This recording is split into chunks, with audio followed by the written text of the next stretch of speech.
থাকবে না। এইটা খুব খেয়াল রাখবে মা। বৈরাগ্য তাকে বলে কোনো বিষয়ের প্রতি তোমার লোভ থাকবে না। যেমন ধরো এই যে জিহ্বা, অনেকে আছেন, আমি সেবা করেন বলে বলছি না, অনেকে আছেন সারা সপ্তাহ স্বামীরা হয়তো বাইরে থাকে, কাজকর্ম করে, কিন্তু সেই রবিবার এলে একটু মাংসের ঝোল মাছের ঝোল হলে যেন তবে খাওয়াটা ভালো হয়। আছে না মা? বাস্তবের কথা বলছি। আমি খেতে নিষেধ করিনি, অবশ্যই আহার করবেন। যখন যার কৃপা হবে, তোমার অরুচি যখন হবে ঠিক ছেড়ে যাবে। আমি বললে কি, আর যদি স্বয়ং ভগবান এসে বললে কি হবে? হবে না। তো এই জন্য আমি কাউকে নিষেধ করছি না, সেবা করো। কিন্তু যেদিন বুঝবে তোমার এই জিহ্বার লালসা নেই, সে রবিবার এলে ভালো মন্দ খেতে হবে, যে আজকের এটা খাবার ইচ্ছা হচ্ছে, আজকের ওটা খাবার ইচ্ছা হচ্ছে না। কলির মানুষ অন্নগত প্রাণ, শুধুমাত্র মানে উদরটা বাঁচবে, দেহটা চলবে, অন্ন না দিলে হবে না। শুধুমাত্র একটু দেখবে আলু সিদ্ধ অন্ন হলেই হয়ে যাবে, মানে ভালো কিছু রেঁধে খেতে হবে, এইটা থাকবে না। যেদিন তোমার জিহ্বার সব লালসা চলে যাবে, যে এটা খাবো ওটা খাবো সেটা খাবো, থাকবে না, সেদিন তুমি জানবে তোমার এই দেহের ইন্দ্রিয়ের মধ্যে তোমার জিহ্বার লালসাটা চলে গেল। আর লালসা চলে গেল মানে তোমার জিহ্বার বৈরাগ্য হয়ে গেল।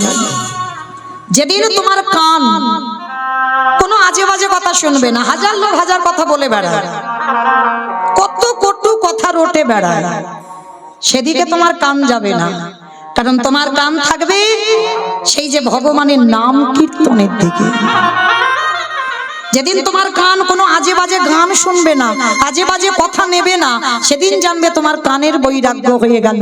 যেদিন তোমার দুটো চোখ সাধুগুরু বৈষ্ণব ভক্ত ভগবান ছাড়া আর কিছু দেখতে ভালো লাগবে না, সেদিন জানবে তোমার চোখ দুটোর বৈরাগ্য হয়ে গেল। যেদিন তোমার দেহ স্পর্শ থেকে চলে যাবে, মানে তোমাকে নারী স্পর্শ করলো না কে পুরুষ স্পর্শ করলো তুমি বুঝতে পারবে না, তোমার মধ্যে সেই অনুভূতিটা থাকবে না। যেদিন তোমার মধ্যে কোনো অনুভূতি থাকবে না, সেদিন জানবে তোমার এই দেহেরও বৈরাগ্য হয়ে গেল। আর যেদিন তোমার মন সব চিন্তা থেকে দূরীভূত, আজকে আছি, আজকের থাকলাম, ভজন করলাম, গান গাইলাম, সেবা পেলাম, ব্যাস, মানে কালকে যে কি খাবো এই চিন্তা থাকে না ভক্তদের।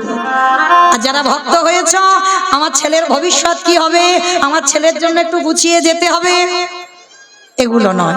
আজকের আছো বেঁচে, আজকের চিন্তা আজকের করো, কালকের চিন্তা নয়। ভালো করে ভেবে দেখেন বাবা, অগ্রদ্বীপের মাটিতে গোবিন্দ ঘোষ সামান্য একটু হরিতুকি রেখে দিয়েছিল, কালকের প্রভুকে দেবে, আর তার জন্য তাকে সারা জীবনের মতো নির্বাসনে দিল, গৌর চরণ ছাড়া হলো। তাহলে মায়েরা, যেদিন তোমাদের মনের ভিতরে এই বস্তুগুলো আসবে, সেদিন জানবে সংসারে থেকে আমরা বৈরাগী হয়ে গেছি।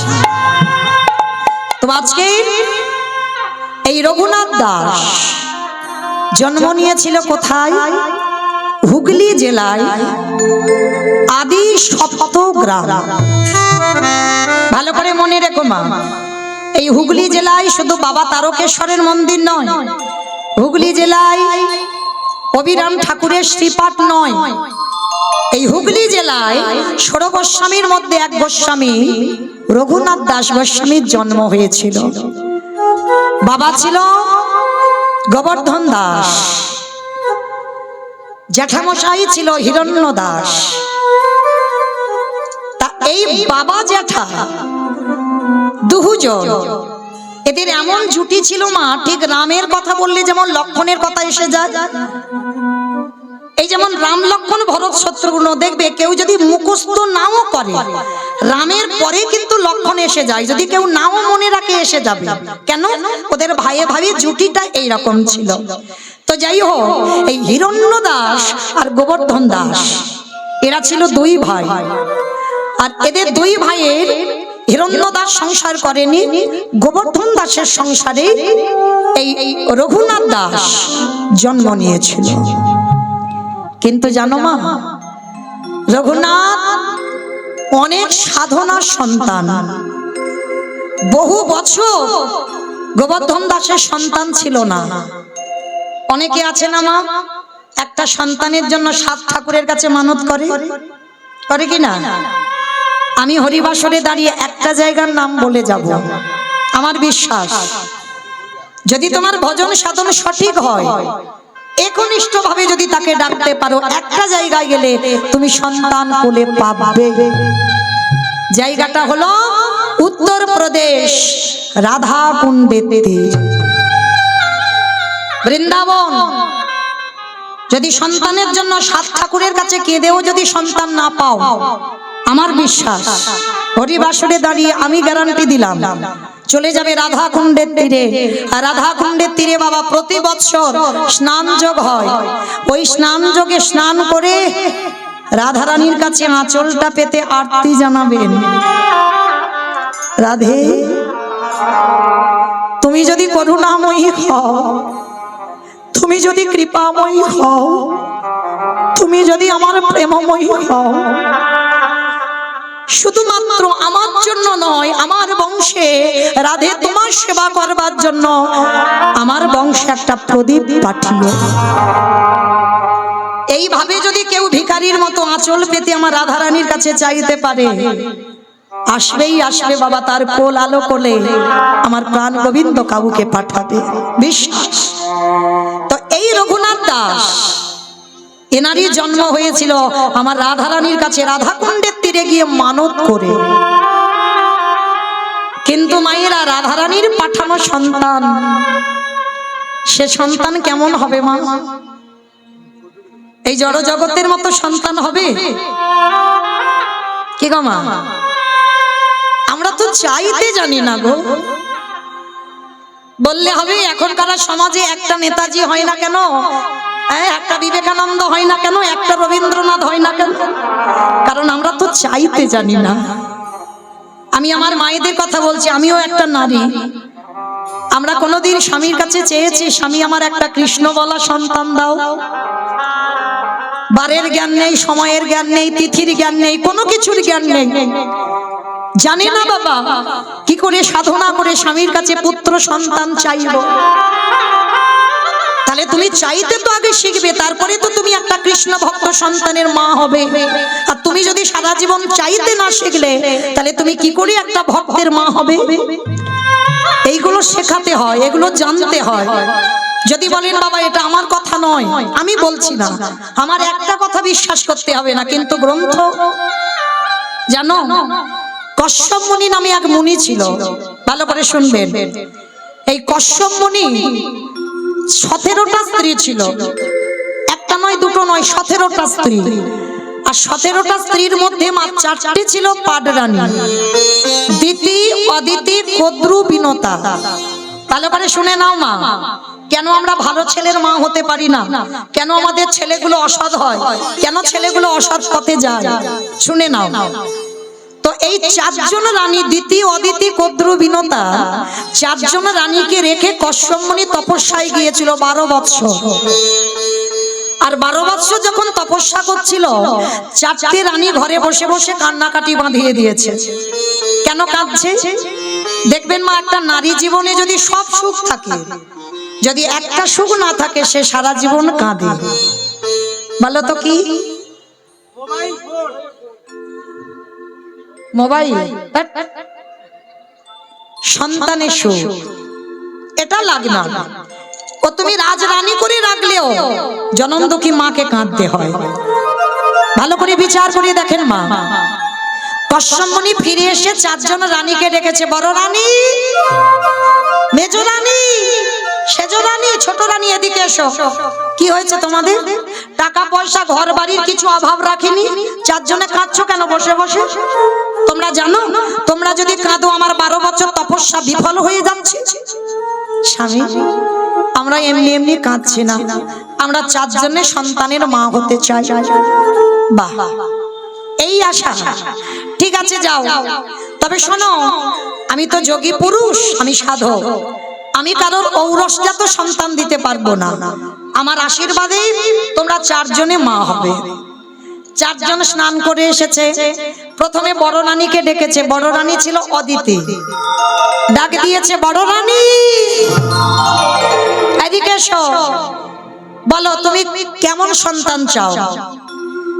বড় রানী বলে উঠলো, স্বামী সন্তান যদি দিতে হয় আমার এমন সন্তান দিও যে সন্তানের জন্য যেন আমার জগৎ জোড়ার নাম ডাক হয়।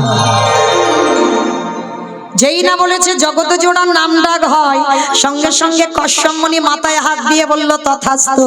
তোমার গর্ভে যারা আসবে তারা সবাই হবে স্বর্গে দেবতা। দেবতাদের মায়ের নাম হলো অদিতি। তাহলে বড় রানী হয়ে গেল মেজ রানী। এদিকে এসো। আমার এক নারী আর এক নারীকে হিংসে করে, এটা বাস্তব, দেখবেন। এইবার মেজ রানীকে যেই না ডেকেছে, মেজ রানীটার নাম হলো দিতি। অদিতি এদিকে এসো। সে তো মা যেন রণচণ্ডী হয়ে আছে, মানে বড় দিদিটা আগে দিয়ে দিয়েছে। বলো অদিতি তোমার কেমন সন্তান চাই। আমি আর কি নেব বলো, তুমি তো বড় দিদিরটা মাথারটা দিয়ে দিলে, আমার ভাগে আর কিছু আছে? আরে বাবা তুমি রাগারাগি করছো কেন? আমি তো বললাম যে যেমন ছেলে চাইবে তাকে তেমন ছেলে দেব। বলো তুমি কেমন চাও? ঠিক আছে, আমার যদি গর্ভে সন্তান দিতে হয় এমন সন্তান দাও যেন বড় দিদির ছেলে থেকে আমার ছেলেরা দ্বিগুণ শক্তিশালী হয়। যেই না কথাটা বলেছে কশ্যপ মুনি চমকে উঠেছে। ওমা, তুমি এক নারীর হিংসায় জর্জরিত হয়ে বলশালী ছেলে চাইছো? হ্যাঁ, আমার ওই রকম ছেলে লাগবে। তথাস্তু, যেমন চেয়েছো আমি তেমন দেব, কথা দিলাম। তোমার গর্ভে যারা আসবে সবাই হবে স্বর্গে অসুর। ওই যে মহালয়ের সময় ওই যে অসুরা দেবতাদের ঝগড়াঝাটি দেখো না, এরা অন্য কেউ নয়, সব ভাই ভাই। মাগুলো আলাদা, বাবাগুলো সব একটাই। তাহলে এই জায়গাটা আমার মায়েরা খুব ভালো করে মন দিয়ে শোনো। তাহলে গন্ডগোলটা কি বাবা বাবার হচ্ছে? গন্ডগোল কাদের? আমাদের চাওয়ার গন্ডগোল। যেরকম চাইবে তুমি তো তেমন ছেলে পাবে। বড় দিদি চাইলো কি আমার নাম যশ হোক, তেমন ছেলে দিল। আর মেজ দিদি চাইলো কি আমার ছেলেরা শক্তিশালী হোক, তেমন চাইলো। এইবার সেজ রানী এমনি তো 3 নম্বর, সে তো রেগে যেন রণচণ্ডীর উপরে হয়ে আছে। মাথার কেশ এলিয়ে দিয়েছে, পরনের বসনটা লুটছে। আর স্বামী কশ্যপ মুনি ডাক দিল, ও সেজ রানী এদিকে এসো, এদিকে এসো। আমার কি যেন নাম বললাম, স্বামী গুলি ফেলেছে। কি বললাম? কদ্রু। বেশ, কদ্রুমা। তাহলে কদ্রুমাকে ডেকেছে। কদ্রুমা তো রণচণ্ডী হয়েছে। বলো কি চাও? আরে বাবা আমি চাইবো কেন, তুমি তো চাইবে। তুমি বললে সন্তানের মা হবে, আমি আর কি করে হব? বড় দিদি ভালো নিয়ে নিল, মেজ দিদি ভালো নিয়ে নিল, আমার ভাগে আর কিছু আছে? আরে বাবা তুমি এত রাগারাগি করছো কেন? বলো না তুমি কেমন ছেলে চাও। আমি তো কথা দিয়েছি যে যেমন চাইবে তাকে তেমন দেব। ঠিক আছে, তাহলে একান্ত যদি আমার গর্ভে দিতে চাও দাও। ওই বড় দিদি নয়, মেজ দিদি নয়, ওদের দুজনের শুধু ছেলে নয়, গোটা পৃথিবীর মানুষ যেন আমার ছেলেকে দেখে ভয়ে থরথর করে কাঁপে। যেই না কথাটা চেয়েছে না, কশ্যপ মুনি দেবে কি নিজে ভয়ে কাঁপছে। হ্যাঁ গো কদ্রু, তোমার ছেলেকে দেখে গোটা পৃথিবীর মানুষ কেঁপে উঠবে। বলে হ্যাঁ আমার ওই রকম ছেলে লাগবে। বেশ, কথা দিলাম তোমার গর্ভে যারা আসবে তারা কেউ সাধারণ নয়। যারা যারা তোমার গর্ভে আসবে তারা সবাই হবে বিষধর। কে গো? সাপ। পৃথিবীতে যত রকমের সাপ আছে, আর সাপকে দেখে কে না ভয় পায়? পৃথিবী সবাই কাঁপে না, ভয় পায় না? তাহলে কদ্রুমার গর্ভে যারা এলো, পৃথিবীর যত রকমের সাপ ওই কদ্রু মায়ের গর্ভে। তাহলে বড় রানী, সেজ রানী, মেজ রানী হয়ে গেল, মানে 3 নম্বর হয়ে গেল। এইবার ছোট রানীটা যেন কি বললাম, কি বললাম? বিনতা। এইবারটা শোনো, ছোটটার নাম হচ্ছে বিনতা। আর দেখবেন অনেকের একটু আদর করে নাম ছোট করে ডাকে না, যেমন আমার নাম মৌমিতা, আমার মা আদর করে মৌ বলে ডাকে, ছোট করে। এগুলো আদরের নাম, স্নেহের নাম, ভালোবাসার নাম। তো যাই হোক, এই স্বামী বিনতাকে বিনতা বলে না, ছোট করে ডাকে, অবিন এদিকে এসো। এ কি তোমার চোখে জল, তুমি কাঁদছো? ও বুঝেছি, তোমার বড় দিদি, মেজ দিদি, শেষ দিদি নিয়ে নিল, আর তোমার ভাগে কিছু নেই, ওই জন্য কাঁদছো। না স্বামী, আমি ওই জন্য কাঁদিনি তো। ভালো করে শুনবে মা, এই জায়গাটা খুব দরকার জানা। নারী আমরা সবাই, এখানে অনেকে আমরা নারী, আমিও একজন নারী, কিন্তু স্বভাব, চরিত্র, ব্যবহার, চলাফেরা কি এক হবে? কখনো এক হবে না। তো আজকে তিনজনের চরিত্র শুনলেন, এবার চারজনের জায়গাটা দেখেন।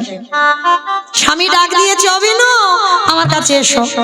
বলো তো দেখি, তুমি চোখের জল মোছো, বলো তুমি কেমন ছেলে চাও। আমি জানি তুমি ভয় পাচ্ছ, বড় দিদি, মেজ দিদি, শেষ দিদি নিল, আর তুমি ছোট, তোমার ভাগে ভালো কিছু নেই, ওই জন্য কাঁদছো। না স্বামী, তাহলে কেন কাঁদছো? বলো তুমি কেমন সন্তান চাও। মাথাটা নিচু করেছে, গলদেশে কাপড় দিয়ে আঁচলটা পেতেছে। স্বামী, আমি তোমার কাছে চাইবো, কিন্তু কথা দাও, আমি যেমন সন্তান চাইবো তুমি আমায় দেবে। আরে বাবা, আমি বললাম তো, তোমার বড় দিদিদের দিলাম, মেজ দিদির দিলাম, শেষ দিদির দিলাম, আর তোমার দেবো না? বলো কেমন ছেলে। না, ওরকম করে নয়, তুমি একবার আমার মাথা ছুঁয়ে বলো যে আমি যেমন ছেলে চাইবো তেমন দেবে। আরে বাবা, মাথা ছোঁয়ার কি আছে, আমি তো বললাম দেবো। আচ্ছা ঠিক আছে, তবু যখন বলছো আমি মাথা ছুঁয়ে বললাম, তুমি যেমন সন্তান চাইবে তেমন দেব। বলো। গলদেশে বসনে দিয়ে স্বামীর চরণে প্রণাম করে চাওয়াটা দেখেন। আগে তিনজন চেয়েছে, আর এর চাওয়াটা দেখেন। আঁচলটা স্বামীর চরণে পেতে দিয়ে বলল, স্বামী গো, তোমার কাছে আমি বড় দিদির মতো সন্তান চাই না, মেজ দিদির মতো সন্তান চাই না, ওই সেজ দিদির মতো সন্তান চাই না। সত্যি যদি আমাকে কিছু দিতে চাও, আমারে গর্ভে তুমি একটাই সন্তান দিও। তবে মনে রেখো, যে সন্তানে তুমি আমারে গর্ভে দানা করবে, যেদিন আমার নিদানের সময় হবে,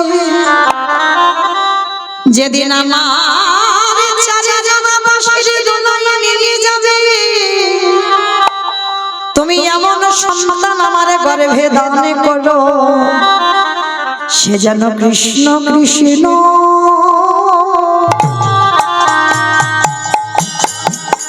কৃষ্ণ বলে, আমার অন্য কিছু নিতাই গৌর প্রেমানন্দে হরি বল, হরি বল, হরি বল।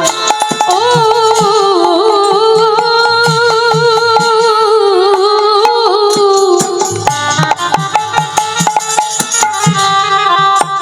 অন্য কিছু চাহি না গো, সে যেন কৃষ্ণ কৃষ্ণ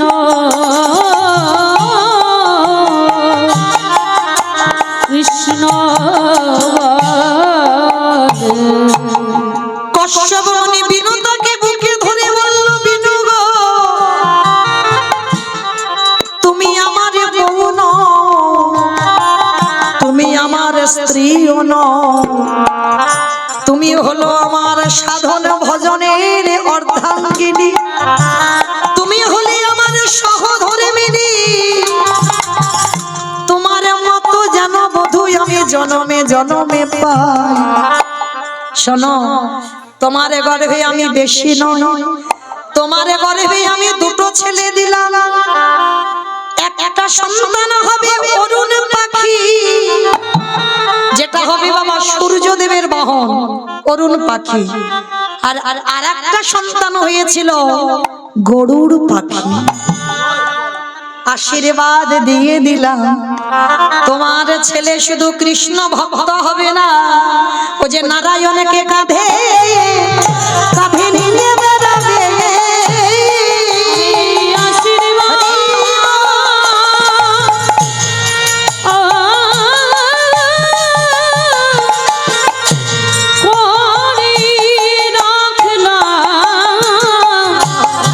নারায়ণকে কাঁধে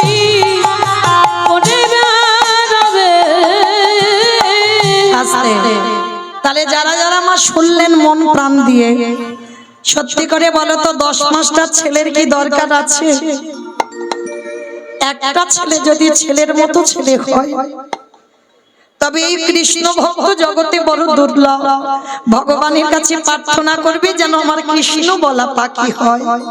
তো আজকে লীলাতে বাবা গোবর্ধন দাস আর হিরণ্য দাস এরা বাবা জ্যাঠা রাধা কুণ্ডের তীরে মানত করে আমার রঘুনাথ দাসকে পেয়েছিল।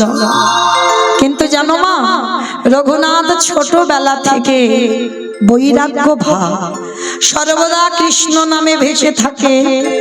যেখানে বাবা রাস্তা দিয়ে যদি কোনোদিন ওই সাধুগুরু বৈষ্ণব দেখে, ওই রঘুনাথ কি করে, ওই ঘর থেকে ছুটে পালায় তাদের সঙ্গে। আবার দাড়ি প্রহরীরা আবার ছেলেকে ধরে নিয়ে বাড়িতে আসে। এইভাবে চলতে চলতে রঘুনাথের বয়স দাঁড়ালো 5 বছর। এবার 5 বছরের ছেলেকে তো আগেকার দিনে বাবা গুরু আশ্রমে পাঠানো হতো। এখনকার দিনে বাবা যেমন স্কুলে যাতায়াত করে, তখনকার দিনে নয়। তখনকার দিনে গুরু আশ্রমে থেকে পড়াশোনা হতো। এখন যেমন আমরা ওই বোর্ডিং এ রাখি না ছেলে মেয়েদের, ঠিক ওই রকমই ব্যবস্থা ছিল। তো রঘুনাথ 5 বছর হয়েছে, বাবা জ্যাঠা দুজনে মিলে নিয়ে গেছে বলদেব আচার্যের কাছে, যার কাছে বিদ্যা অভ্যাস করবে, শাস্ত্র পাঠ শিখবে। তা যেই না রঘুনাথকে নিয়ে গেছে বাবা, বলদেব আচার্য বলে উঠলেন, শোনো হিরণ্য, শোনো গোবর্ধন, বাবা ভালোই ভালোই বলছি, তোমাদের বড় লোকেদের ছেলের একটু খামখেয়ালি স্বভাব, ওকে আমি এখানে রাখতে পারবো না। তোমরা ভালোই ভালোই বলছি, ওকে নিয়ে বাড়িতে যাও। কখন বলতে কি করে ফেলবে বাবা, আমি ওকে সামলাতে পারবো না। গোবর্ধন আর হিরণ্য বলছে, গুরুদেব আপনি জানেন না আমার রঘুনাথের চরিত্র, আপনি জানেন না। 1 সপ্তাহ রাখি,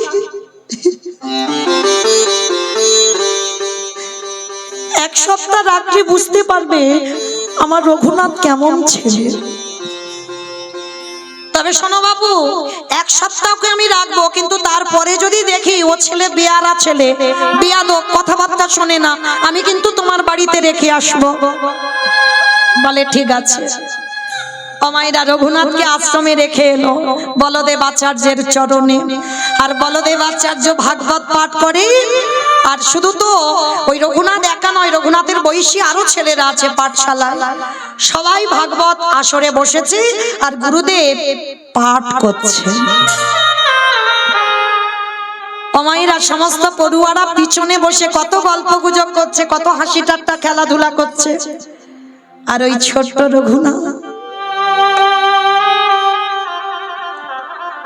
একেবারে গুরুদেবের সামনে বসেছে। গুরুদেবের সামনে বসে নয়ন জলে বুকটা ভেসে যাচ্ছে। গুরুদেব পাঠ করতে করতে ভাগবতটা রেখে রঘুনাথের কাছে গিয়ে বলছে, রঘুনাথ, এই বাবা কি হয়েছে রে বাবা, তুই এমন করে সামনে অনেকক্ষণ ধরে দেখছি তুই কাঁদছিস। আরে তুই এই কঠিন কঠিন ভাগবতের শ্লোক, এই ভাগবত তুই কিছু বুঝতে পারছিস না? গুরুদেব, তা হ্যাঁ বুঝতে পারছিস না, তুই ওরম পাগলের মতো ও বুঝেছি, বাবা মার জন্য মন খারাপ হচ্ছে না গুরুদেব? তাহলে কি ওই বাড়িতে যাবি, এখানে মন ভালো লাগছে না ওই জন্য? না গুরুদেব। তাহলে কি অন্যান্য বন্ধুরা তোকে বকেছে? না। তাহলে কি জন্য কাঁদছিস বাবা রঘুনাথ? গুরুদেব মুখ থেকে বেরিয়ে এলো, আমি কি তারে পাবো না?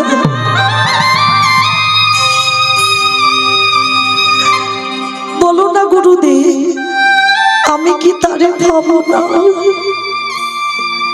কার কথা বলছিস বাবা তুই? এইটুকু বয়সে কাকে পাবার কথা বলছিস? গুরুদেব বলো না, আমি কি কোনোদিন কৃষ্ণ চরণ পাবো না? গুরুদেব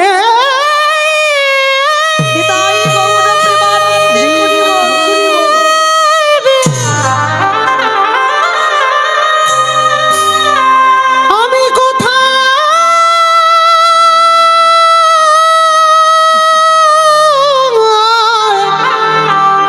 গেলে কৃষ্ণ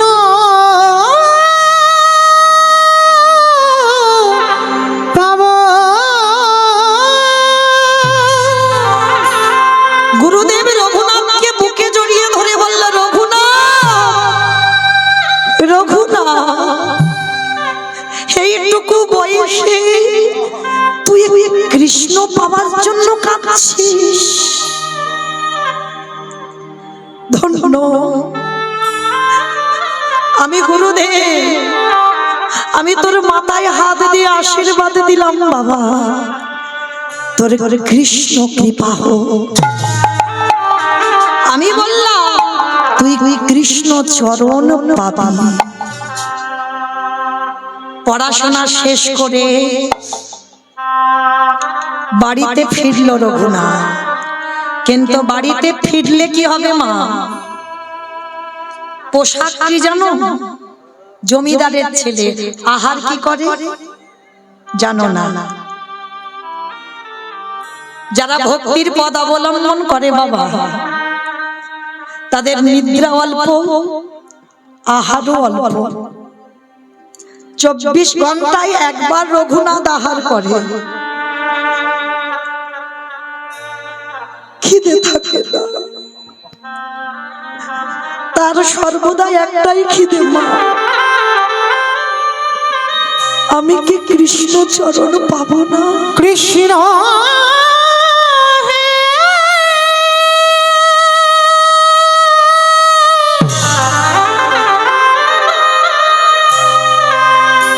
একেবারে দেখো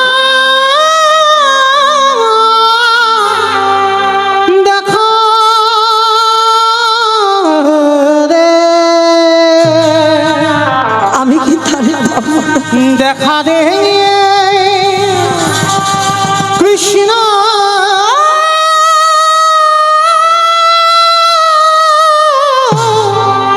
রে। 24 ঘন্টায় একবার আহার, আর পরনে একটা বহির্বাস।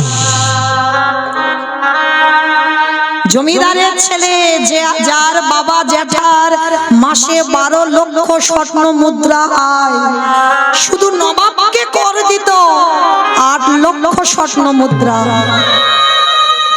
এই জায়গাটা বাবা অনুভব করবেন। ক টাকা ব্যাংকে আছে আমাদের, কত জায়গা জমি সম্পত্তি আছে আমাদের। যে রঘুনাথ জমিদারের ছেলে, সেই জমিদারি ত্যাগ করে তার জমিদারির উপরে এতটুকু লোভ নেই। শুধু তার মুখে একটা কথা, আমি কি তারে পাবো না? আমি কোথায় গেলে কৃষ্ণ পাবো? তোমরা কেউ আমায় বলে দাও। যদি রাস্তা দিয়ে কোনো তিলক সেবা করা ভক্ত যায়, রঘুনাথ ঘর ছেড়ে পাগলের মতো তার পিছনে চলে যায়। সাধু সঙ্গ করতে ভালোবাসে, ভক্ত সঙ্গ করতে ভালোবাসে, কিন্তু জমিদারিতে ওটা হয় না।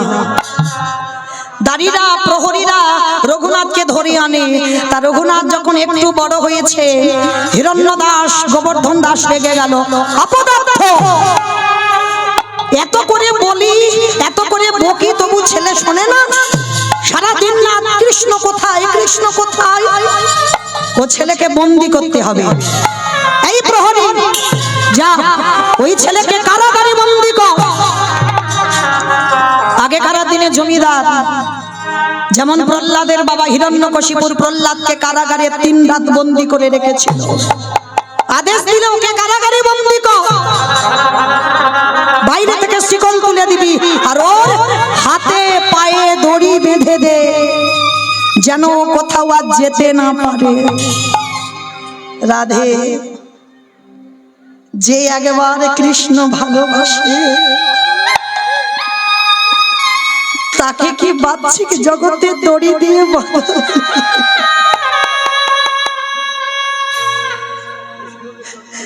কৃষ্ণ চরণে যে একবার আত্মসমর্পণ করে দেয় তার বাহ্যিক জগতের কোনো দড়িতে আর কেউ বাঁধতে পারে না।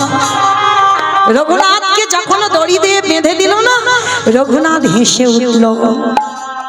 ঠিক করেছো, ঠিক করেছো বাবা, ঠিক করেছো। এতদিন আমার ভজন ঠিক হচ্ছিল না, এই যে আমাকে কারাগারে বন্দি করে রাখলে না, এইবার আমি নিরজনে ভজন করতে পারব। মনে রাখবে বাবা, অনেকে আছে না লোকালয়ে নাম জপ করে, অপরাধ নিও না। যদি কেউ কষ্ট পান, কষ্ট পাওয়ার জন্য বললাম না, এটা নাম নয়। এ তুমি লোক দেখানি নাম করছো। নাম যদি করতে হয় ভিতরের নাম করো। জানালা দরজা বন্ধ করে দাও, কৃষ্ণ প্রতিচ্ছবি নিয়ে একবার আকুল প্রাণে হা কৃষ্ণ প্রাণ কৃষ্ণ বলে কাঁদো। আর কিছু করতে লাগবে না, লোক দেখানির দরকার লাগে না। তো আজকের রঘুনাথের হাতে পায়ে দড়ি বেঁধে দিয়েছে, বাইরে থেকে শিকল তোলা, খেতে দেয়। 1 সপ্তাহ হয়ে গেল মা, রঘুনাথ কিছু খায় না। কি গো মা, অনেকে আমরা কাল একাদশী করেছি, অনেকে আবার আজকের একাদশী করেছি। একদিন একাদশী করলে দ্বাদশীতে যেন শরীর আর চলে না। রঘুনাথ 1 সপ্তাহ কিছু খায়নি, 1 সপ্তাহ অনাহারি অনিদ্রায় সারাদিন শুধু একটাই কথা, কোনো নাম জপ নয়, আমি কি তারে পাবো না। হিরণ্যদাস রেগে গিয়ে জ্যাঠামশাই কারাগারে এসেছে। রঘুনাথ, রঘুনাথ, শুনলাম তুমি নাকি আজকের 1 সপ্তাহ হয়ে গেল কিছু আহার করছো না, কি হয়েছে তোমার? কেন তুমি খাচ্ছ না? তুমি কেন ভুলে যাচ্ছ তুমি জমিদারের ছেলে? আমাদের অবর্তমানে এই জমিদারি দেখভাল করবে কে? কি হয়েছে তোমার বাবা? বলো তুমি আমার কাছে কি চাও? যেই না জ্যাঠামশাই বলেছে কি চাও, সঙ্গে সঙ্গে ওই ছোট্ট ছেলে হাতে পায়ে দড়ি বাঁধা তো, রঘুনাথের মাথাটা জ্যাঠামশাই চরণে দিচ্ছে। জেঠু, জেঠু, আমি চাইবো তুমি আমায় দেবে জেঠু। বলো না, আমি যা চাইবো তুমি আমায় দেবে। রঘুনাথ, আমি তোর কষ্ট দেখতে পাচ্ছি না, তোর কষ্ট আমি দেখতে পাচ্ছি। বল বাবা, বল, একবার বল তুই আমার কাছে কি চাস। আগে তুমি আমার মাথা ছুঁয়ে বলো, 1 সপ্তাহ যে খাইনি না, ছেলেটার কোনো ক্লান্তি নেই। কারণ কৃষ্ণকে যারা ভালোবাসে তাদের কোনো ক্লান্তি থাকে না। বলো না, বলো না জেঠু, আগে আমার মাথা ছুঁয়ে বলো, আমি চাইলে তুমি আমায় দেবে। দেবো, দেবো বাবা, দেবো, কিন্তু তুই কান্না বন্ধ কর, কান্না বন্ধ কর। তবে মনে রেখো জেঠু, তুমি কিন্তু আমায় কথা দিলে, আমি যা চাইবো তুমি আমায় দেবে। তাহলে দাও, কৃষ্ণ এনে দাও,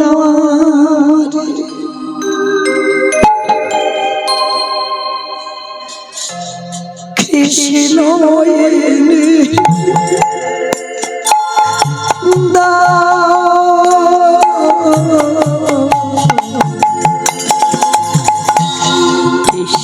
জেনে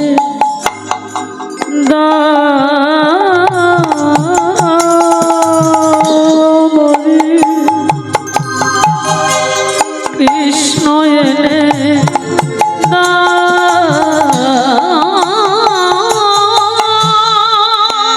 কৃষ্ণ ছাড়া আমার প্রাণে আছে না যে কৃষ্ণ এনে দা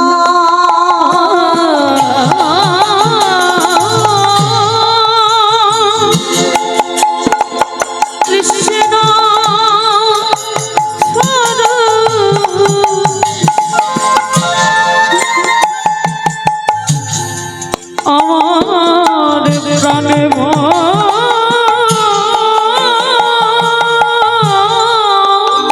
না কৃষ্ণ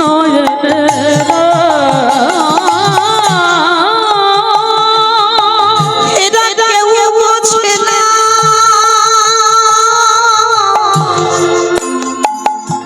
আমার মনে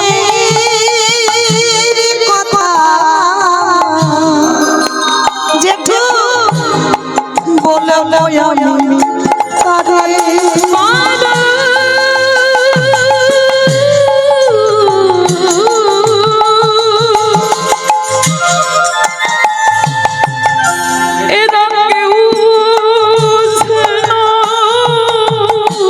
সেটা কেউ জানে না আমার মনের কথা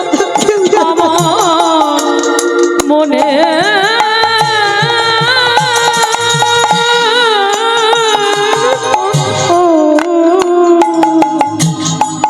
বলবো আমি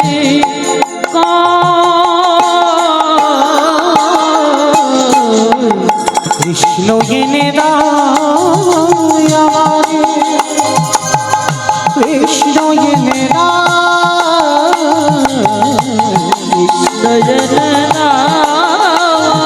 এনে দাও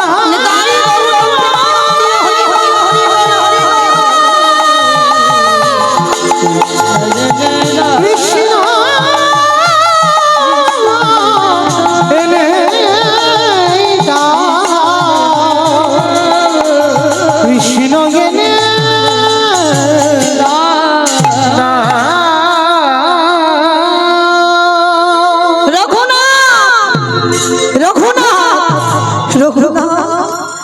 তুই কৃষ্ণ পাবার জন্য কাঁদছিস খবর পেল গুরুদেব বলদেব আচার্য সেই বলদেব আচার্য ছুটে এলো রঘুনাথের কাছে রঘুনাথ কৃষ্ণ বলে কাঁদলে কৃষ্ণ পাবি না বাবা কাঁদতে যদি হয় গৌর বলে কাঁদ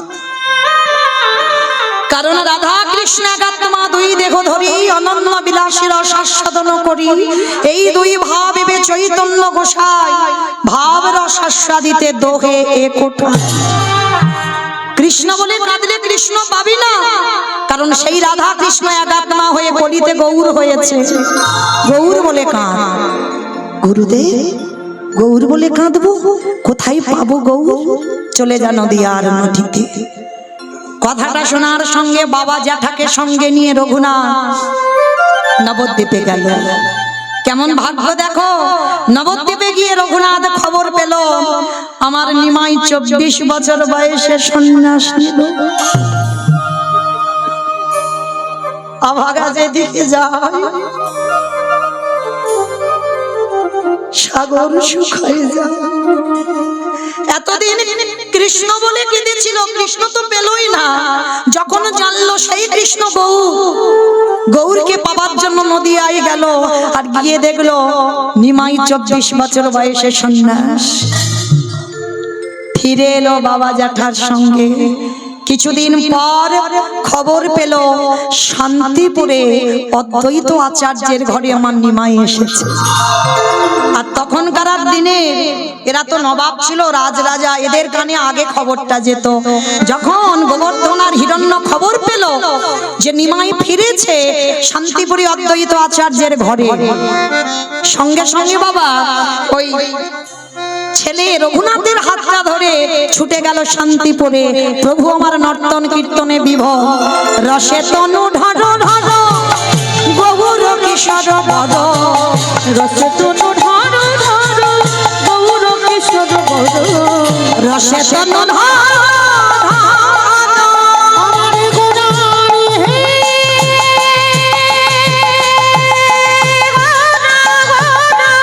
গোড়া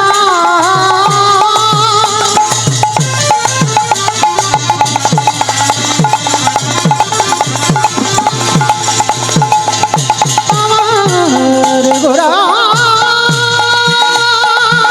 নিতাই গৌর হরি বল।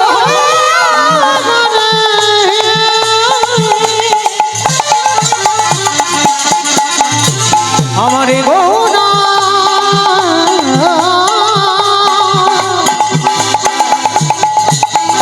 আমারে গোনা গোনা রসে তনু ঢান ঢান গৌর কিশোর বড় শ্রীকৃষ্ণ চৈতন্য এবে নামে শ্রীকৃষ্ণ চৈতন্য, এই নাম শ্রীকৃষ্ণ চৈতন্য বলে এবে নামে শ্রীকৃষ্ণ চৈতন্য, এই শ্রবণে গুরু কথা কহি অন্তরে দেখা, শ্রাবণে কথা কহিতে অন্তরে ব্যথা, ভব বিনা নাহি জানে অনন্য। বিনা নাহি জানে ভক্ত বিনা নাহি জানি অন্য বিনা নাহি জানে অন্য। একেবারে রঘুনাথ গিয়ে গৌর চরণে ষষ্ঠাঙ্গে দণ্ডবত। আর যেই না রঘুনাথ গিয়ে একেবারে গৌর চরণে পড়েছে, আরে ধর ধর ধর ধর। পাশে দাঁড়িয়েছিল গদাধর, যেই না দাঁড়িয়েছিল গদাধর, গদাধরকে বলছে গদাধর যাও আমার প্রসাদী থালা থেকে কৃপা করে ওকে একটু প্রসাদী দিয়ে দাও। মহাপ্রভুর উচ্ছিষ্ট প্রসাদ, যে প্রসাদ পাওয়ার ক্ষমতা সবার হয় না। প্রথম দর্শনে বলল রঘুনাথকে প্রসাদ দাও, উচ্ছিষ্ট প্রসাদ পেল। এক সপ্তাহ প্রভুর চরণে রইল, সেবা পূজা করলো। প্রভু বলল রঘুনাথ এবার আমি যাব, আমি আমার জায়গায় ফিরবো, জগন্নাথ ধাম শ্রীক্ষেত্র লীলাচল। তুমি কাজ করো, তুমি সংসারে ফিরে যাও। না না প্রভু না, আমি তো সংসারে যাব বলে আমি তো তোমার চরণে আসিনি গো। এই ছেলে এখনো তো সে সময় হয়নি। কি বাবা, সময় যতদিন না হয় গৌর চরণে যাওয়া যায়? রঘুনাথ বিরক্ত করো না, বারবার বলছি বাবা মা পড়াশোনা শিখিয়েছে, পড়াশোনা করেছো, বাবা মার জমিদারি দেখভাল করো, সেটাই তোমার জন্য ভালো হবে। না প্রভু, আমি ওই জমিদারি, আবার কথা বলে মর্কট বৈরাগ্য ধারণ করবে না রঘুনাথ, লোক দেখানি বৈরাগ্য পালন করবে না। যেদিন প্রকৃত বৈরাগ্য আসবে সেদিন আমার কাছে আসবে, তার আগে নয়। আর তোমাকে আমার কাছে আসতে হবে না, আমি তোমাকে আমার কাছে আনবো। এখন আমি তোমার আদেশ দিলাম, তুমি ফিরে যাও, তুমি তোমার সংসারে। প্রভুর আদেশ মতো আমার রঘুনাথ গঙ্গা পার হয়ে আজকের আসছে নিজ ঘরে আদি সপ্তগ্রাম। তো গঙ্গায় পার হতে হতে বাবা হঠাৎ দেখলো, উরি বাবা অত লোকজন কেন, অত লোকজন কি করে হলো? মনে মনে ভাবছে দাঁড়াও একবার দেখি তো গিয়ে কি হচ্ছে। যেই না রঘুনাথ নেমেছে, আর রঘুনাথ নামার সঙ্গে সঙ্গে ওইখানে আমার নিতাই চাঁদ দাঁড়িয়েছিল না, নিতাই চাঁদ বলে উঠলেন, আরে চোর চোর চোর চোর। সবাই রঘুনাথকে দেখে বলছে চোর চোর চোর চোর। রাধে, সবাই তো অবাক, রঘুনাথকে তো চেনে, বড় লোকের ছেলে না, সবাই রঘুনাথকে চেনে। আরে আমাদের নিতাই চাঁদ একে চোর বলছে কেন? বলে অত চোর। বলে কেন চোর বলছো? বলে শোনো, ও তো জানে না নিতাই পদ কমল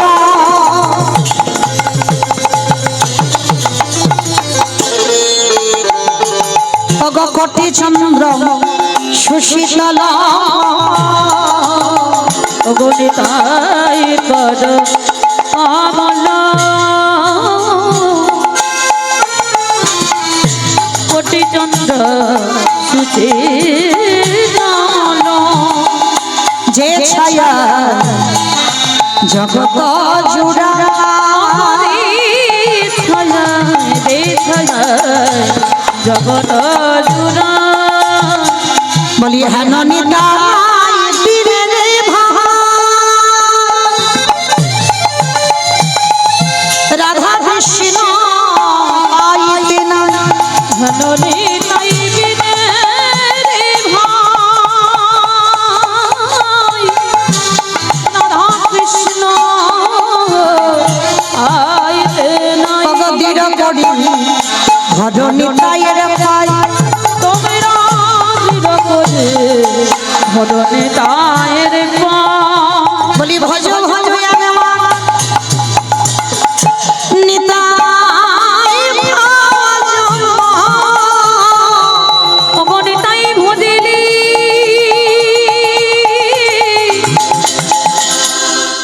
গৌর পাবে একেবারে ভজ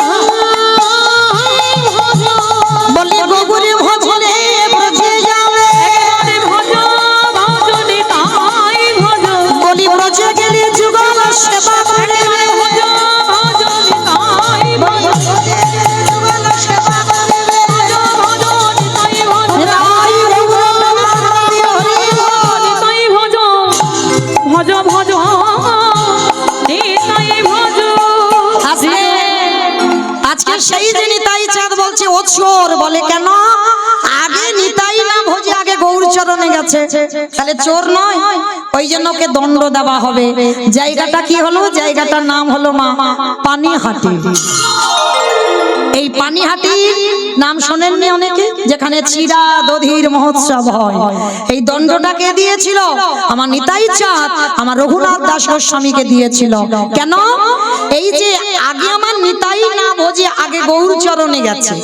যার জন্য নিতাই চাঁদ বলল দণ্ড দেওয়া হবে কি না এই পানিহাটির মেলাতে যত যত ভক্ত আছে সবাইকে চিড়ে দধি খাওয়াতে হবে এইবার চিড়ে দধির ব্যবস্থা করা হলো হিরণ্য দাস গোবর্ধন দাস এসে পানিহাটির মেলাতে যত যত ভক্ত চিড়ে দুধ দই মিষ্টি সবাইকে খাইয়ে দিল এইবার রঘুনাথ ঘরে ফিরল ঘরে ফিরে বড় হলো মা দেখাশোনা করে রঘুনাথ বিয়ের দিনক্ষণ স্থির হলো বিয়ে দেওয়া হলো যার নাম হলো রত্নাবতী মা বিয়ের দিন গেল পরের দিন কাল রাত্রি ফুলসজ্জার দিন প্রতিটা নারী স্বামীর কাছে চায় কিন্তু রঘুনাথ ফুলসজ্জার দিন স্ত্রীর কাছে হাত পেতে চাইল কি চেয়েছিল চিরজনমের মতো এই রাত্রিবেলা আমাকে বিদায় দাও বিদায় কোথায় যাবে আমি যেতে চাই কৃষ্ণ চরণ পাবার লালসায় সেই রাতের অন্ধকারে মা রত্নাবতী চিরজনমের মতো স্বামীকে ত্যাগ করলো কিন্তু ত্যাগ করার আগে একটাই কথা বলল সারা জীবনের মতো আমি তোমাকে ত্যাগ করলাম বটে যদি কোনোদিন কৃষ্ণ সনে দেখা হয় তোমার রত্নাবতী তোমার জন্য বসে রইল তোমার রত্নাবতীর নামটা তার চরণে দিয়ে দিও সেই রত্নাবতীকে ফেলে রঘুনাথ গেল জগন্নাথ ধাম পুরী ধাম প্রথম রঘুনাথ বৃন্দাবন যায়নি জগন্নাথ ধামে গেল আর জগন্নাথ ধামে যখন গেল পরের দিন সকালবেলা বাবা জ্যাঠা খবর পেল রঘুনাথ পুরী ধামে চলে গেছে আর সংসারে ফিরবে না আর পরের দিন থেকে ওই বস্ত্র অর্থ সব ওই হুগলি জেলা থেকে পুরী ধামে যায় আর রঘুনাথ গরিব ভিখারিদের দান করে রাধে রাধে কিন্তু মহাপ্রভুর এগুলো পছন্দ নয়। কেন? রঘুনাথ, তোমার বাবা জ্যাঠার আছে বলে, তোমার বাবা জ্যাঠার অহংকার, তারা অন্ন দান করে, তারা বস্ত্র দান করে, তারা অর্থ দান করে, কিন্তু রঘুনাথ আমি চাই না তুমি আমার ভক্ত হয়ে তুমি ওই বিষয়ের বস্তু নিয়ে তুমি দান করো। পরের দিন রঘুনাথ বাবা জ্যাঠাকে খবর পাঠালো, বাবা তোমরা কিছু আর পাঠাবে না। পাঠালো না। রঘুনাথ কি খায়? ওই পুরী ধামে নগরে নগরে ভিক্ষা করে যা পায় নিজে রান্না করে প্রসাদ পায়, সেটাও আমার মহাপ্রভুর পছন্দ নয়। রঘুনাথ যে ভিক্ষা করে খাবে এটা প্রভুর পছন্দ নয়, সেটাও বন্ধ করে দিল। তাহলে কি খাবে? যারা পুরী ধামে গেছেন আনন্দ বাজার নিশ্চয়ই দেখেছেন, মন্দিরের ভিতরে যেখানে প্রসাদী বিক্রি হয় ওই আনন্দ বাজারে রঘুনাথ বসে থাকে। আর ওই যেগুলো বেশি হয় যদি কেউ কৃপা করে রঘুনাথকে দেয়, এটাও আমার গৌর হরির পছন্দ নয়। স্বরূপ দামোদরকে দ্বারা খবর পাঠালো, রঘুনাথকে গিয়ে বলো ও যে অযাচিত ভাবে কারোর কাছ থেকে কিছু চেয়ে খাবে, পছন্দ নয়। তাহলে কি করবে মা? আনন্দ বাজারে বসে রইল, কেউ দিচ্ছে তাও পছন্দ নয়। তাহলে কতটা পরীক্ষা নিয়েছিল ওই জমিদারের ছেলে রঘুনাথের উপরে। শেষে দিন চলছে কি করে, এক সপ্তাহ কিছু খাইনি রঘুনাথ। আর শেষে খিদের জ্বালা যখন সহ্য হচ্ছে না, ওই জগন্নাথের যে রান্নাশালা আছে দেখেছে, রান্নাঘর, ওই রান্নাঘরে যে নর্দমা নালা আছে না, যে নালা দিয়ে দেখবেন ওই অন্ন ব্যঞ্জন অল্প অল্প ভেসে যায়। রঘুনাথের এত খিদে পেয়েছে, এক সপ্তাহ কিছু খাইনি, ওই নালাতে পড়ে আছে। আর নালা দিয়ে ওই পচা পান্তা ভাত, মানে সেই অন্নটা যদি হাতে তোলে মা গলে পড়ে যাবে। কৃষ্ণ ভজন তো সোজা নয়, গলা পচা পান্তা ভেসে যাচ্ছে। রঘুনাথ আঁচলা করে তুলে নিয়েছে, আঁচলা করে তুলে নিয়ে মানে একবার যদি ধুতে যাই বাবা সব শেষ, আর থাকবে না। সেই পচা পান্তা, গৌরহরি তুমি তো বলেছো আমায় ভিক্ষা করা যাবে না, কারোর কাছ থেকে অযাচিত ভাবে কিছু খাওয়া যাবে না, তাহলে আমি কি করব? ওই পচা পান্তা একটুখানি হাতে তুলে নিয়ে, প্রভু শুধু তোমার নাম করবার জন্য বেঁচে থাকতে হবে, ওই জন্য একটু আমি মুখে দিই। সবই এক গ্রাস দিতে যাবে, গৌরহরি পিছন থেকে এসে হাত ধরেছে, রঘুনাথ, রঘুনাথ, রঘুনাথ একা খাচ্ছিস, দিবি না? আমার একটু দে বাবা। না না গৌরহরি, এ তো পচা গলা পান্তা ভাত, আর এই পচা গলা আমি তোমাকে দেব কি করে? চুপ চুপ চুপ, একটা কথা, প্রসাদ কোনদিন পচে? পচে না, প্রসাদ জীবনে পচে না। দে না। জোর করে রঘুনাথের কাছ থেকে পচা পান্তা ভাত একটু মুখে দিয়েছে, আর ভগবানকে নিবেদন করলে হয় প্রসাদ, আর ওইটা যখন ভক্ত সেবা করে নেয়, উচ্ছিষ্ট করে, সেটা মহাপ্রসাদ হয়। আর ভগবান প্রতিটা যুগে যুগে মহাপ্রসাদ পাবার জন্য লালায়িত। যেই না রঘুনাথের হাত থেকে কেড়ে দিয়ে ওই মহাপ্রসাদটা হাতে সবই এক গ্রাস দিয়েছে, স্বরূপ দামোদর এসে বলছে, গৌরহরি তুমি ভক্তের ওই উচ্ছিষ্ট পাচ্ছ? রঘুনাথ আমি এতদিন ধরে তোকে পরীক্ষা করে দেখলাম, ধন্য তুই জমিদার বাড়ির ছেলে হয়ে, রাত সুখে থাকার ছেলে হয়ে এভাবে যে গৌর সেবা আমার জানা ছিল না। আজকে থেকে আমি তোর সকল দায়িত্ব আমার স্বরূপের উপরে দিয়ে দিলাম, কারণ আমার স্বরূপের মধ্যেই আমি বিরাজ করি, আজকে থেকে স্বরূপের চরণ ভজন করি। রঘুনাথ বলল, গৌরহরি আমার একটা মনের ইচ্ছা, কি? আমি বৃন্দাবনে রাধা কুণ্ডের তীরে যাব, কারণ ওইখান থেকে তো উৎপত্তি, ওখানে তো টান একটু হবে মা, কারণ ওখানেই আশীর্বাদ করে পেয়েছিল। এই দামোদর ব্রতের মাসে জানো গিরি গোবর্ধন পরিক্রমা করে, হেঁটে নয়, আমরা তো পায়ে হেঁটে বাবা গিরি গোবর্ধন পরিক্রমা করলাম। রঘুনাথ ওই গন্ডি কেটে মানে বুকে হেঁটে, দেখবেন যারা গেছেন অনেকে করছে, মাটিতে ধুলাইতে গন্ডি কেটে গিরি গোবর্ধন পরিক্রমা করে। আর সেই গিরি গোবর্ধন পরিক্রমা করে অনাহারি অনিদ্রায় রাধা কুণ্ডের তীরে বসে হৃদয়ে হাত চাপড় দিয়ে শুধু একটাই কথা বলতো, রাধে একবারে দেখা দাও, দেখা দাও, দেখা দাও। এত রোদ রাধা রানী করুণাময়ী থাকতে পারতো না, নিজের উড়ানিটা নিয়ে আমার রঘুনাথকে আচ্ছাদন করে আমার রাধা রানী দাঁড়িয়ে থাকতো। একদিন রঘুনাথ প্রশ্ন করলো, কে গো তুমি মেয়ে? প্রতিদিন দেখি তুমি আমাকে আচ্ছাদন করে দাঁড়াও, সে কি রে? যার জন্য পাগলের মতো কেঁদে বেড়াস, যার জন্য হৃদয়ে হাত চাপড় দিয়ে দেহটা সমাধিস্থ করতে চাস, সেই তো আমি। রাধে তুমি? আচ্ছা কে বললো রাধে? তুমি আমার জন্য এত রোদে দাঁড়িয়ে আমাকে আচ্ছাদন করিয়াছ, তুমি যদি আমার সেই রাধে হও, একবার তুমি যুগল ভাবে দাঁড়াও, আমি আমার দেহটা সমাধিস্থ হওয়ার আগে আমি তোমার যুগল রূপ দেখে যেন যেতে পারি।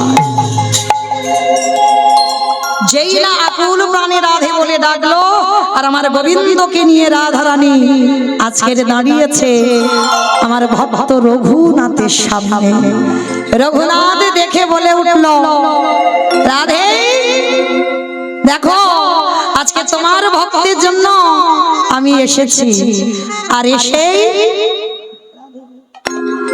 যেই না বাবা রাধা রানী আমার গোবিন্দকে নিয়ে দাঁড়ালো, আর সেই রূপ আমার দর্শন করতে করতে রঘুনাথের বদন থেকে বেরিয়ে এলো, রাধে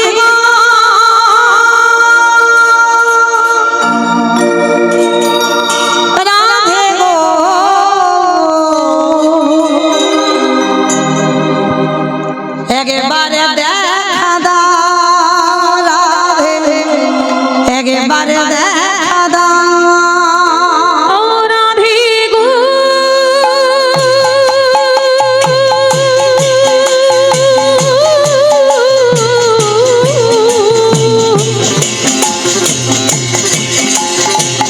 ও রাধে গো,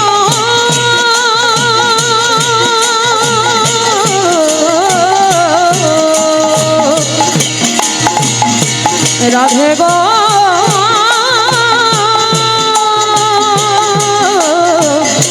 একেবারে দেখা দাও। গম্ভীর্য সাহারিণী রাধে, গম্ভীর্য শালিনী রাধে, প্রেম সায়রের মদালিনী রাধে, প্রেম সায়রের মদালিনী রাধে, প্রেম সমুদ্রের মদালিনী রাধে, প্রেম যমুনার মদালিনী রাধে, গম্ভীর শালীরা ও রাধে গো,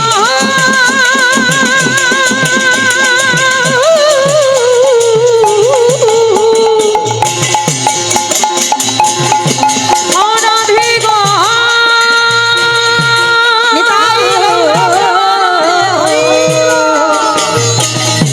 রাধে গো, একেবারে দেখা দাও। যেই না রাধা রানী আমার গোবিন্দকে নিয়ে দাঁড়ালেন, ভক্ত বাৎসল্য ভগবান আমার সাক্ষাতে ভক্তকে দর্শন দিলেন আর ভক্তগণ সবাই মিলে আজকে দর্শন করলেন রাধা কুণ্ডের তীরে আমার রাধা গোবিন্দের যুগল মাধুর্য। চলো স্বামীর বামে স্বামীর বামে স্বামীর বামে দাঁড়াইল নবীন কিশোরী গো। ও স্বামীর বামে দাঁড়াইল নবীন কিশোরী। স্বামীর বামে দাঁড়াইল নবীন কিশোরী গো। ওই স্বামীর বামে দাঁড়াইল নবীন কিশোরী। ললিতা বিশাখায়াদি ও যত সহচরী গো, যত আস্তে সহচরী। ক্ষমা দেখি সবাই মিলে একবার যাবার সময় হাত দুটো তোলো তো দেখি একবার সবাই। পদ্মের পাতা হে পাতায় দিচ্ছে করতালি, পদ্মের পাতায় পাতায় ঋদ্ধি করতালি। পদ্মের পাতায় পাতায় দিচ্ছে করো তালি ও গো। পদ্মের পাতায় পাতায় ঋদ্ধি করতালি। হরে গান দাসে মাঘে রামা ও চরণ মাধুরী গো, চরণ মাধুরী। নিতাই গৌর হরি মা নেতাই গৌর প্রমাণ দিয়ে হরি গৌর হরি বল, গৌর হরি বল। আস্তে